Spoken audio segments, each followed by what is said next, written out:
খেতি আজি ইমান বেয়া কৰা নাই, চব ভালেই হৈছে। কিন্তু মেইন কথাটো হ'ল কি, এইবিলাক যদি খেতি পাছতীয়াকৈ ৰাইজে কেনেকৈ লাভৱান হ'ব? এইবিলাক খেতিটো পিছতীয়া কৰিলে লাভৱান নহ'ব। সদায় খেতি কৰিব লাগে আগতীয়া কৰিলেহে ৰাইজে কিবা এটা ফল পায়।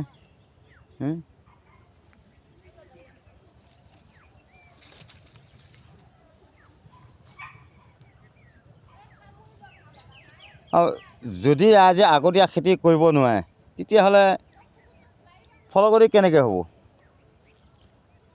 আমাৰ হ'ল সোণালী পথাৰত আমি আগতীয়া কৰিছোঁ, গতিকে আমাৰ এতিয়া মাকৈ কাটি আছে, আৰু ইয়াৰ মাকৈ দেখিছোঁ ৰাম, এনেকৈ হ'লে কেনেকৈ হ'ব?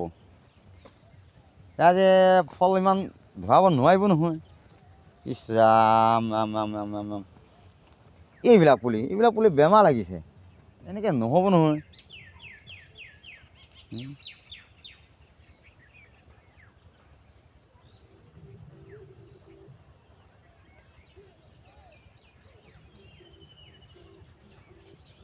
ৰাইজসকলক কৈছোঁ, খেতি কৰিবলগীয়া হ'লে আপোনালোকে আগতীয়া কৰিব, পাছতীয়া খেতি কৰি কোনো লাভ নাই।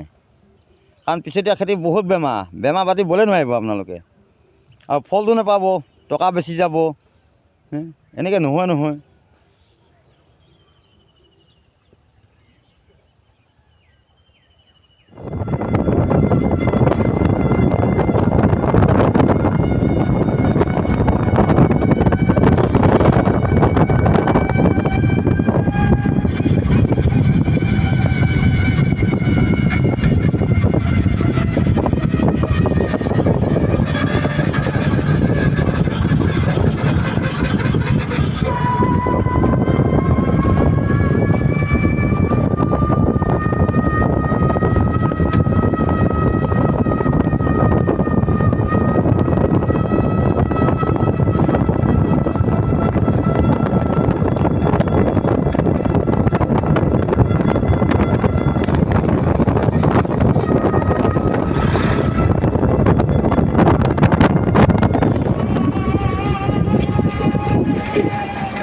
আমি সেখানে